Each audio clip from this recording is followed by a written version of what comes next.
Welcome to the Paralegal College Law video series. This video is part of our civil litigation course, and this is Module 5, Filing and Serving a Claim, Defending a Claim, and Replying to a Defense. In this video we are specifically looking at the situation envisaged in CPR Part 6, Rule 9, and that is to say, the service of the claim form where the defendant does not give an address at which the defendant may be served. Please read these disclaimers. By continuing watching this video, you are agreeing that you have read and understood and will comply with the disclaimers given here.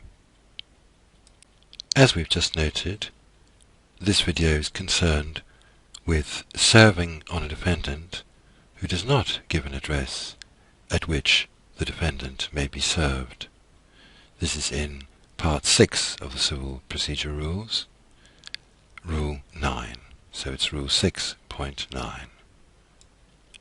As every solicitor who has worked in the civil courts will tell you, many defendants are reluctant to be served, and that is why over the centuries the courts have devised many different ways to ensure that the defendant is served wherever possible.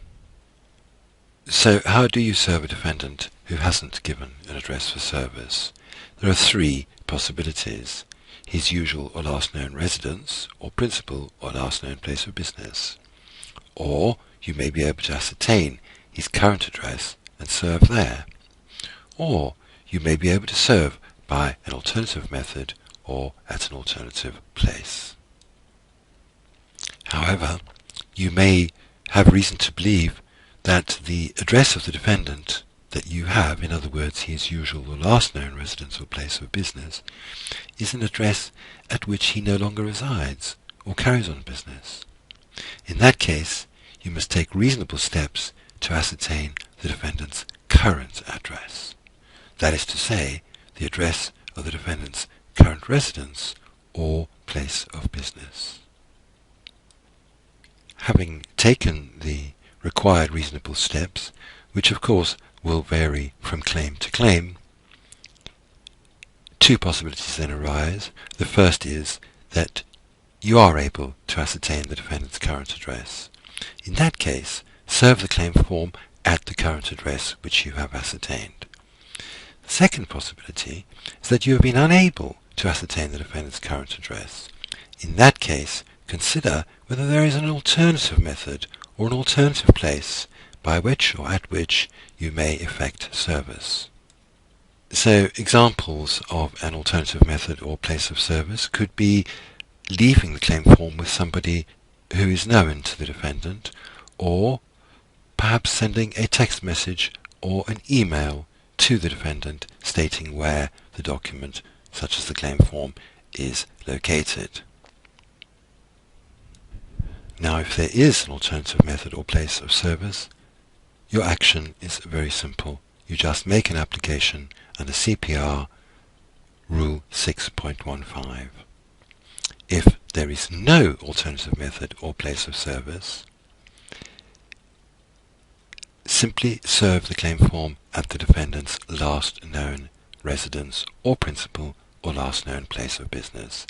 And you will find in the CPR, in CPR 6 Part 6, Rule 9, you will find a table there with the different possibilities and different configurations of what a last known residence or principal or last known place of business is in the circumstances.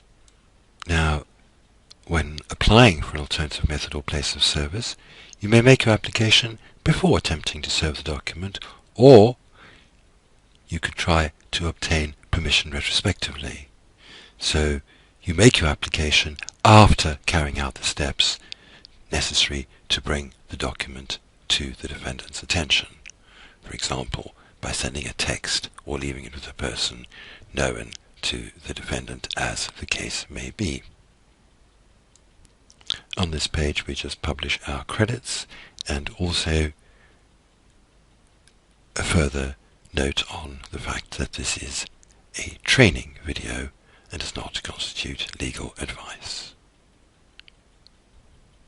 So, to make an application for service at an alternative place or by an alternative method, see our video applying to serve a document at an alternative place or by an alternative method. Thank you for watching this Paralegal College video, and please check out our website at paralegalcollege.co.uk.